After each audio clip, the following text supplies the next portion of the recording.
আবার চলে যাইতেছি আজাদ ভাইয়ের কাছে। আজাদ ভাই, এটা কি খেল ভাই? এটা হলো রূপালী খাল। মানে নাম রূপালী খালের নাম? হ্যাঁ, তো আপনি তো মাশাআল্লাহ দিলে কেমন করে ধরিয়ে লাইছেন? আবার সে মাইয়াকে, আবারও মাইয়াকে, আবারও তার বাস্তব প্রমাণ দিল এই আজাদ ভাই। ঠিক আছে, হাতের বিদ্যা মহাবিদ্যা, আসলে বাড়ির কোনো তুলনা নাই। তো ভাই আপনার জন্য দোয়া ভালোবাসা হইল। দর্শকের উদ্দেশ্যে কিছু কর না ভাই। দর্শকের উদ্দেশ্যে কি কইতাম, হানিয়ে তো হয়নি। এই যাই হোক, হানি তো হাই গেছে না, যাই হোক কিছু কন।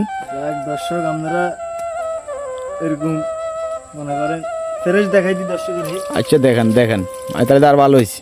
এই যে মনে করেন এই যে মাইয়া, হ্যাঁ মনে করেন সবারই তো আল্লাহ পাক রব্বুল আলামিন একটা লজ্জাস্থান দিছে। হ্যাঁ, যাই হোক, কিন্তু কাকটার লজ্জাস্থান হচ্ছে এইটা, মানে লজ্জা স্থান। যাই হোক, হ্যাঁ, আর এটা হইলো দেখেন কাকার উপরে ডিম মজক দেখা যাইতেছে। এই কাঁকড়াগুলো কিন্তু বাইরে ইনপুট হয়।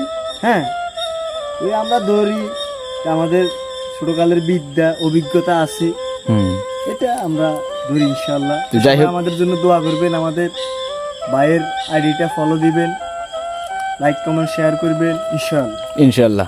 আসসালামু আলাইকুম, ধন্যবাদ আজাদ ভাই, অনেক অনেক ধন্যবাদ। থ্যাংক ইউ ভাই।